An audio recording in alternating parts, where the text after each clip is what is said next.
Hey, this is Dave DeCamp from antiwar.com. This is anti-war news for Friday, October 25th, 2024.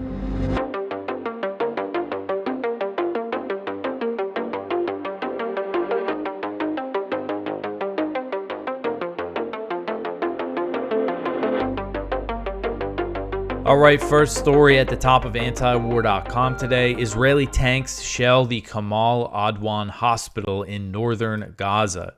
So I've been meaning to kind of cover the Israeli attacks on hospitals in northern Gaza these past few days, and things are getting really bad at the Kamal Adwan hospital, which is in Beit Lahia in northern Gaza. And Israeli tanks actually fired on it on Thursday as patients are dying inside due to the shortages caused by a 20-day Israeli siege. The hospital has been under Israeli siege, as well as the other two hospitals in northern Gaza. The hospital's director, Dr. Hussam Abu Safia, said the Israeli shelling caused severe damage to the intensive care unit. Hours before the shelling, he warned the hospital would turn into a mass grave and that one patient was dying every hour because of the Israeli siege. He said, and again, this is before the shelling, he said, quote, "There is a very large number of wounded people and we lose at least one person every hour because of the lack of medical supplies and medical staff. Our ambulances can't transfer wounded people. Those who can arrive by themselves to the hospital receive care, but those who don't just die in the streets," end quote. So also on Thursday, the Palestinian Civil Defense Agency said that its rescuers were forced to suspend operations in northern Gaza. The agency said, quote, "Our work has been completely stopped in the northern government and the situation has become catastrophic there, and the citizens there are now without humanitarian services," end quote. And there's already been, we've already seen them say, the rescuers, the health ministry, the hospitals say that there's been bodies, in the streets that aren't accessible. And there's, of course, always bodies under the rubble that they can't get to. So we don't really know the true death toll here. They said something like over 770 have been killed in this 20-day siege in northern Gaza. So footage from the Kamal Adwan hospital shows staff caring for a newborn baby in the neonatal unit.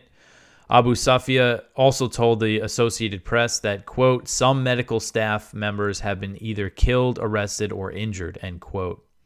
So Dr. Mohammed Obeid, an orthopedic surgeon for Doctors Without Borders who was at the hospital, said on Wednesday that there were 30 people dead inside and around 130 patients. He said, quote, "There is death in all types and forms in Kamal Adwan Hospital and North Gaza. The bombardment does not stop. The artillery does not stop. The planes do not stop. There is heavy shelling and the hospital is targeted too. It just looks like a movie. It does not seem real," end quote. So Kamal Adwan is one of the 3 hospitals in northern Gaza that is still somewhat functioning, and it's the only one with a specialized neonatal unit for newborns. So there are newborn babies, some of them, I believe, premature. The one that I saw looked tiny. That's who's being treated in this hospital, and it's being attacked. And of course, we've seen this throughout the past year in Gaza. And the Israeli military ordered the evacuation of all 3 hospitals at the beginning of the month as it started this ethnic cleansing campaign in the north.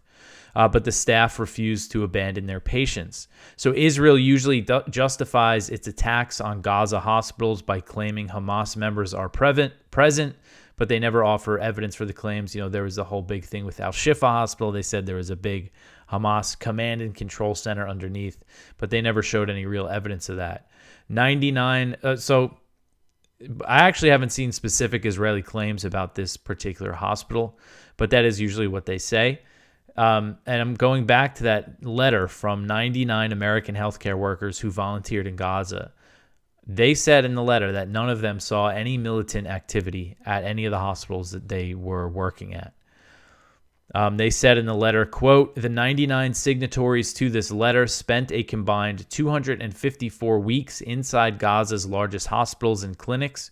We wish to be absolutely clear. Not once did any of us see any type of Palestinian militant activity in any of Gaza's hospitals or other healthcare facilities," end quote. All right, so the next one here, Israeli strikes kill 55 more Palestinians in the Gaza Strip. So Gaza's health ministry said Thursday that Israeli forces killed at least 55 Palestinians and wounded 132 more over the previous 24-hour period, as Israel committed another massacre at a school sheltering displaced Palestinians. So the latest from the health ministry's numbers are 42,847 killed and 100,544 wounded since October 7th, 2023. And that doesn't include the people buried under the rubble or the indirect deaths. So Israeli strikes on Thursday hit a school-turned-shelter in central Gaza's Nuseirat refugee camp. According to Al-Auda Hospital, 13 children and 3 women were killed by the Israeli attack. I mean, that's just horrific. So 17 were killed in total, and 13 of them were children, and 3 were women. And one of the children was an 11-month-old baby. You could see the aftermath of the strike on the school here. And I mean, this just happens constantly. And Israel said the same old excuse that it always gives for these attacks on schools, that the school was a Hamas command and control center, but they offered no evidence for the claim. All right, so the next one here. Former U.S. official says that the U.S. Gaza aid deadline for Israel is a public relations ploy. So a former Arabic language spokeswoman for the State Department who resigned over U.S. support for the genocidal slaughter in Gaza said in an interview that aired Wednesday that the Biden administration's warning to Israel to allow more aid into Gaza within 30 days was nothing more than a pre-election public relations stunt. And this has been clear. I mean, that's what what we all assumed when this first came out. But it was interesting to see these comments from a former State Department official who was just in not too long ago. She resigned in April. Her name is Hala Rarit. She said, quote, "I can tell you as someone that worked within the State Department PR machine that this, unfortunately, is a public relations ploy. I am sad to say it, but it's the truth. It is conveniently 30 days, marking the time after the election. Also, it was conveniently leaked. It's not typical for a statement like this to be leaked to the press, but it was," end quote. And it was leaked to Axios, to Barak Ravid, the former, maybe we should put in quotes, the former Israeli intelligence. He was in the IDF, working for IDF intelligence. Alan McLeod recently had a big investigation about that at the Mint Press News that we ran. So the Biden administration sent the letter to Israeli officials on October 14th and suggested that if the demands are not met, U.S. military aid could be affected, but the letter did not explicitly threaten to cut off aid. And when asked about it, the State Department did not say if there would be any consequences for Israel. So she went on, quote, "The reality is that the State Department and the administration at this point is trying to give voters, especially those that are so concerned about the conflict in Gaza, some level of hope. This is absolutely a deception for the voters and for the American people," end quote. So she's saying it's a deception. Rarit said the U.S. was violating multiple foreign assistance laws by providing military aid to Israel. She said, quote, "The reality is that we as the United States government are in violation of U.S. law, of multiple laws that your viewers can Google for themselves, the Leahy Law, the Foreign Assistance Act, the Arms Export Control Act. We continue to willfully violate laws so that we surge U.S. military assistance to Israel," end quote. She was also asked about Matt Miller, the State Department spokesman, and she called him a liar. Rarit said, quote, "As to Matthew Miller, I'm going to be unequivocal. He's lying, and I know and I realize it's quite a forceful thing for me to say, but as a former diplomat, I can assure that," end quote. So she pointed to the fact that Netanyahu has been the obstacle to a ceasefire deal, while the State Department has always blamed Hamas. She said, quote, "There have been ceasefire deals that Hamas has agreed to. I am not one to advocate for the terrorist organization whatsoever, and I want to be clear about that. But facts are facts. Hamas has repeatedly agreed to ceasefire deals. It is Benjamin Netanyahu who has reneged on those deals," end quote. So Rarit, she resigned from her post in the State Department back in April, and she was a career diplomat. She first entered the Foreign Service in 2006 and was recently appointed to this position, which for, a Foreign Service diplomat, this is a big promotion to be a spokesperson for the State Department, Arabic language spokesperson. But she resigned because she, was just disgusted by all of this.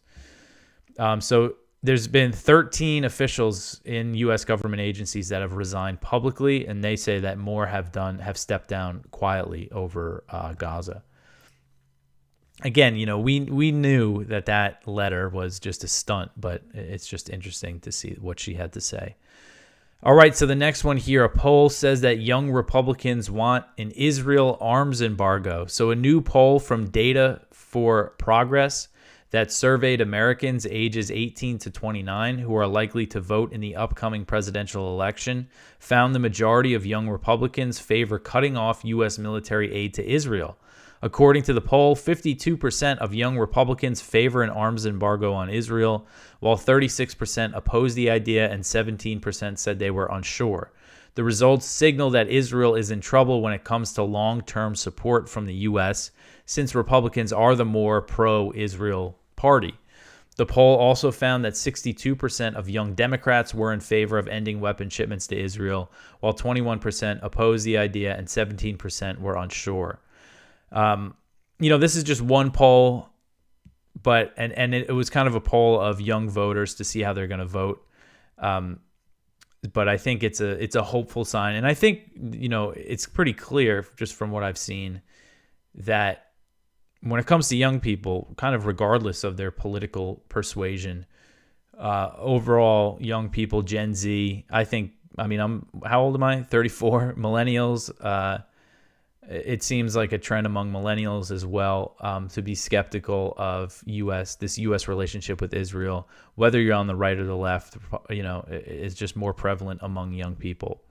So again, it shows that Israel is in trouble. And then, so factoring in the independent and third-party voters, the poll found that 52% of all likely voters ages 18 to 29 support a U.S. arms embargo on Israel. I'm using the language that they use in the poll, arms embargo, and it's kind of a shorthand way of saying ending weapon shipments.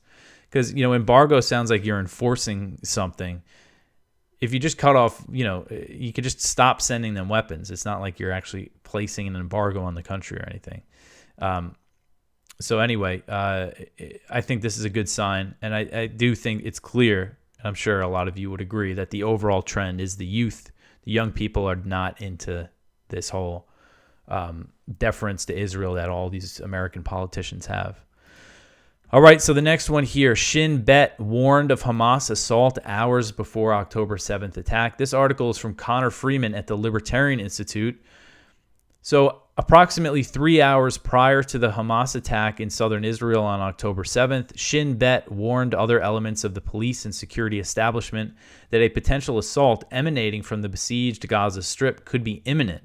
The Khan public broadcaster and Channel 12 News reported the Internal Security Service sent a top-secret notification to the National Security Council, Mossad, and police that Israeli SIM cards Shin had previously circulated within Hamas's ranks as part of an operation had been activated in a number of Hamas battalions. And again, this is a warning hours before, something like 3 a.m. There was no solid quantification of how many SIM cards were activated in the warning, but the Times of Israel noted that each battalion presumably contains hundreds of fighters. The Shin operation involving the cards was launched to provide an early warning for future Hamas attacks against Israel. The automatically generated alert was sent to situation rooms staffed 24 hours a day, contradicting past police claims about never receiving any warning. So Israeli police and Shin are at odds over who is to blame. Some sources told Khan that the Internal Security Service should have raised a stronger alarm, while other officials argue police did not pay the warning sufficient attention. Shin warning said the activity demonstrated unusual accumulation and given additional suspicious signs could be an indication of Hamas attack activities. So despite the warning, the security establishment maintained an outlook that Hamas was not capable or interested in carrying out a massive attack on the country, and no action was taken based on the Shin alert. And there's other signs that, again, there's a lot of other reporting and warnings that they had about this attack that they didn't take action over. So, just more evidence. You see Israel's intelligence capabilities, what they could do in Lebanon, what they could do all the way over in Iran. But we're supposed to believe they had no idea this big attack was coming in Gaza, which is under an Israeli blockade. Definitely very hard to believe. So just more evidence of potential foreknowledge of something on October 7th. All right, so the next one here, Israeli airstrike kills 19 civilians in South Lebanon. This article is from Jason Ditz. This is about a strike on Tuesday.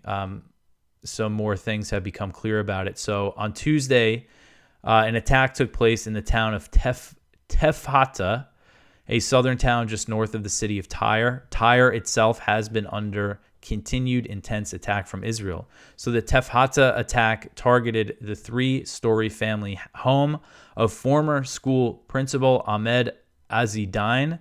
He and his extended family were gathered there after the funeral for his brother-in-law, who had been killed Monday in the village of Marwani in an earlier Israeli strike. In Tuesday's attack, 19 civilians were killed, nearly all members of Azidine's family, including women and several children. 3 passerbys were also killed in the strike, including a local imam. An unspecified number of civilians were wounded as well. So just one strike, big slaughter of civilians. And, what's happening in Lebanon, it's tough to figure out what each strike is every day. The details kind of become clear as the days go on, but the Israeli strikes continue across Lebanon, and we see these residential buildings getting flattened, these homes just getting flattened, and of course there's a huge civilian death toll in that. All right, so the next one here is Israel kills 3 Lebanese soldiers who were evacuating a village. This is another one from Jason Ditz. He's been covering a lot of the Lebanon stuff for us.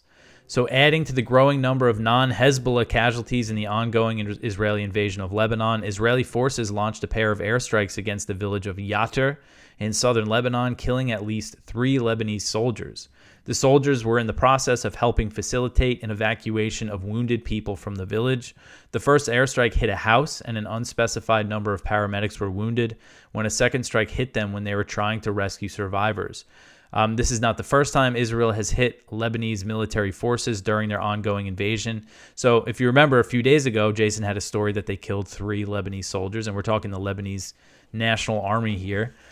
So Israel killed them, and then they issued an apology. They said, "Oh, sorry, we didn't mean to kill you," and then they killed 3 more. So the Pentagon issued a statement expressing deep concern with the Israeli attacks on Lebanese military targets and cautioned them to take steps to ensure the safety of Lebanese soldiers and peacekeepers who have also come under repeated attack. And the Lebanese military gets military aid from the U.S., and Israel's bombing and killing them. This goes to show what a mess U.S. foreign policy is. But so now Israel is saying that the attack is under investigation, that they do not intentionally target the Lebanese military. It's what they always say, that they don't intentionally, they still claim that they don't intentionally target civilians, which is just a complete joke at this point. Oh, and also Israel said that 4 of their soldiers were killed during fighting in southern Lebanon on Wednesday, and then another one was killed on Thursday in fighting against Hezbollah on the ground in southern Lebanon. All right, so the next one here, Israeli airstrike targets Al Mayadeen's Beirut office. So this article, this is from Al Mayadeen. They're based in Lebanon, based in Beirut, and an Israeli airstrike hit their office. I use them a lot. They are considered, like pro-Hezbollah, axis of resistance. And, you see the way there, I saw a story from yesterday, I think it was Reuters or something, but kind of the way they framed it. They're like, oh, Israel bombs pro-Iran news outlet in Lebanon. I mean, just the fact that you put pro-Iran in the headline there, the implication is, they could bomb them because they're on they're on Iran's side, which, I mean, you can't bomb media outlets, no matter what. It's just the way that it's framed. But this is an article from Al Mayadeen. On Wednesday evening, the Israeli occupation forces launched an airstrike targeting an office of Al Mayadeen in Beirut. The channel had evacuated the premises at the onset of the aggression against Lebanon. In response, Al Mayadeen held the Israeli occupation accountable for the assault on a well-known media outlet. The The channel emphasized its commitment to reporting the truth amid ongoing conflicts. Following the attack, Hamas leader Mahmoud al-Mardawi condemned the assault on al-Mayadeen's office, highlighting the channel's pioneering work in uncovering the facts. So, obviously, we've seen Israel attack the media. You know, they actually killed journalists, a Reuters journalist in Lebanon pretty early on, like back in 2023. And, of course, all the journalists that have been killed in Gaza. You know, it's just a theme of this. And shutting down Al Jazeera inside Israel, raiding their office in the West Bank, or was it East Jerusalem? Al Jazeera's office that they raided. You know, it's obviously they don't want information getting out there that makes them look bad. All right, so the next one here, Rep. Turner wants direct military action on North Korean troops. So Representative Mike Turner, he's a Republican from Ohio, and he's the chair of the House Intelligence Committee. He has called for the U.S. to consider direct military action if North Korean troops are sent to fight in Ukraine. Turner wrote on X, quote, "If North Korean troops were to invade Ukraine's sovereign territory, the United States needs to seriously consider taking direct military action against the North Korean troops," end quote. The Ohio congressman also said if North Korean troops attack Ukraine from Russian territory, the U.S. should support long-range Ukrainian strikes on Russian territory using NATO-provided missiles, which Russia has made clear risks nuclear war. I mean, if North Korean troops get involved and they're actually fighting and the U.S. takes direct action against them, I mean, this whole thing is just such a mess. If this does happen, we don't know if this is actually a thing that might happen. This is really Ukraine kind of hyping this whole idea up. But anyway, Turner said, quote, "I have long challenged the Biden-Harris administration's unwise position on restricting Ukraine's use of U.S. weapons against targets within Russian territory. If North Korean troops attack Ukraine from Russian territory, Ukraine should be permitted to use American weapons to respond," end quote. So Turner's comments come after Secretary of Defense Lloyd Austin said that there was evidence of North Korean troops being sent to eastern Russia. North Korea has denied that it sent troops to Russia. When asked about the allegations on Thursday, Russia's ambassador to South Korea said that he could not confirm the reports. But we've also seen comments from Russian officials saying, yeah, you know, you shouldn't worry about our cooperation with North Korea. It's not none of your concern.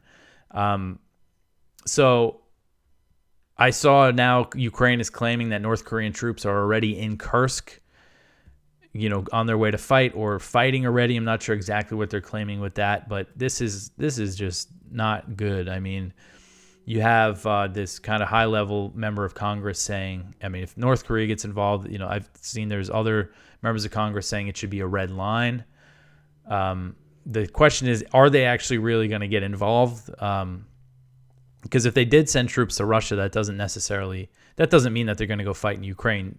Russia and North Korea just signed this military deal. So, you know, the fact if they exchange troops, it's not really a surprise. I mean, it does go to show the kind of blocks that are forming for World War III, essentially. But, you know, it just seems it's just going in a bad direction, this whole thing. And Zelensky is clearly using this to try to get support for his victory plan for the long-range strikes and all the escalations that he wants. All right, so the next one here, the U.S. is slow-walking Zelensky's request to join NATO. This article is from Kyle Anzalone at the Libertarian Institute. U.S. and NATO officials said that the U.S. and Germany are blocking Ukrainian President Volodymyr Zelensky's request to join NATO. Kiev has been pushing for NATO to accept Ukraine as its 33rd member. That is part of Zelensky's victory plan. So four NATO and U.S. sources speaking with Politico said that the U.S. and Germany are slow-walking Zelensky's calls for Ukraine to immediately be added to the alliance. Hungary and Slovakia also oppose Ukraine's ascension into NATO. Obviously, I mean, Hungary's been consistent, but Slovakia has been since their new prime minister. U.S. Ambassador to NATO Julianne Smith explained the White House's position to Politico. Quote, "The alliance has not, to date, reached a point where it is prepared to offer membership or an invitation to Ukraine," end quote. In a Facebook post, Hungarian Prime Minister Viktor Orban described Zelensky's victory plan as terrifying. And Scholz, the German chancellor, is arguing that NATO Ukraine should not be admitted to the alliance because NATO should seek to avoid direct war with Russia. He said, quote, "We are making sure that NATO does not become a party to the war so that this war does not turn into a much greater catastrophe," end quote. So we've seen, that this has kind of been the position of the U.S. and Germany. Even the U.S. just kind of dangles NATO membership in front of Ukraine to keep the proxy war going and everything, to stoke tensions with Russia, but they're not actually serious about bringing them in anytime soon. But it's kind of the divide is like Western Europe and the U.S. are saying no NATO, but then you have kind of the Eastern European countries beside Hungary and Slovakia, like the Baltic states, Poland, and even I think the UK is like kind of on board to bring Ukraine in, but it's just not a realistic thing that's going to happen anytime soon. Again, it's just essentially being used to ensure that this conflict keeps going.